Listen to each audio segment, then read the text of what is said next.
Buenos días, Alberto. Buenos días. Semana preciosa haciendo historia en el club. ¿Cómo lo has vivido?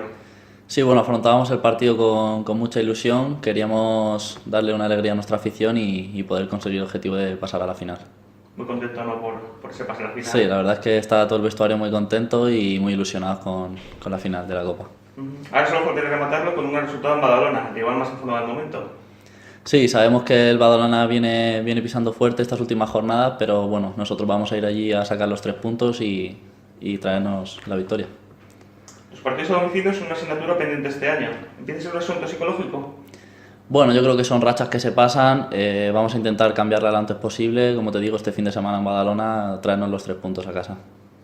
Centrándonos ahora en ti, cuando se cierra la cesión por Ontinyent, ¿esperabas contar con tanta participación a pesar del cambio de categoría?